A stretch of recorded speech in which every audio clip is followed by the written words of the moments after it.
Jumping up on his hind legs, he licked Nate's face and then turned to jump on Brenna as well. While she rubbed his ears, Nate retrieved his tennis ball from the grass and threw it back down the hill toward the lake. Hank did a giddy spasm of joy and set out after it with a happy bark. "You also put up with me because I'm a great dog-sitter," Brenna said. "Hank does adore you," Nate agreed with a smile that crinkled the corners of his eyes and made Brenna hope he wasn't just talking about Hank. "Well, I guess I know who to see when I want a brownie," Siobhan said, bringing the attention back to herself, "although I find too many sweets can ruin a girl's figure. But then, at your age, you probably don't have to worry about that." Brenna blinked, uncertain of whether she'd just been insulted or not. She decided to write it off as a bad attempt at humor. "Yeah, I'm definitely a grown-up," she said with a forced chuckle. "Welcome to Morris Point, Siobhan." She held out her hand. The young woman hesitated and then brushed Brenna's fingers with hers for just the briefest moment.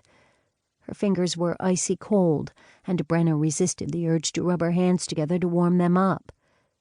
She turned and gestured to the elderly twins. "These ladies are Ella and Marie Porter. We've just gotten back from a furniture salvaging expedition over in Auburn, and they're helping me unload." Siobhan looked at the women up and down, but did not offer her hand. "A pleasure." "Likewise," the sisters said together. They didn't sound very sincere. "Nate, would you be a love?" Siobhan asked as she ran her hand down his arm and then motioned toward the back of the truck. There were several boxes, an easel, and what appeared to be a stack of canvases. "I'm just exhausted from my trip." "No problem," he said. Brenna and the porters watched as he hefted a few of the boxes and headed down the trail toward the cabin. Siobhan followed behind him, carrying nothing, not even her bright green bag, which she'd left on the ground at their feet. Brenna wondered if she thought they were going to carry it for her. She looked at Ella and Marie. They had equally put out expressions on their faces. "I don't like her," Ella said when Siobhan was out of earshot. "You don't like anyone," Marie said. "So?" Ella asked. "That doesn't mean I'm wrong about this one." "There's something very cat-chomping on a canary about her. I'm only surprised feathers don't fly out of her mouth when she speaks." "You're exaggerating," Marie said. "What do you think of her, Brenna?" "Nate must have a reason to be renting to her," she said, although, privately, she couldn't imagine what it was since, like Ella, she did not get a warm and fuzzy feeling from the girl. She watched as Siobhan disappeared into her cabin with a twirl of her skirt. Sly. That was the word she brought to mind. Brenna couldn't help but feel she was the sort of person you didn't turn your back on. "Oh, looky here," Ella said from beside Nate's truck. "Paintings, and they're all of her." She had peeled back the brown paper wrapping from one of the canvases and revealed a portrait that was obviously of Siobhan.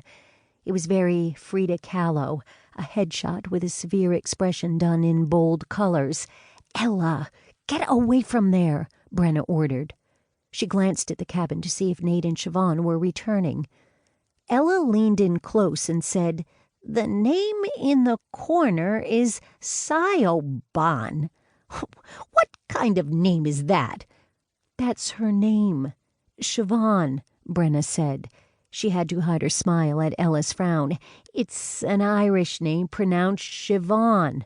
"Well, that's just ridiculous," Ella said. "There's no V in her name." "You're just not as cultured as the rest of us," Marie said.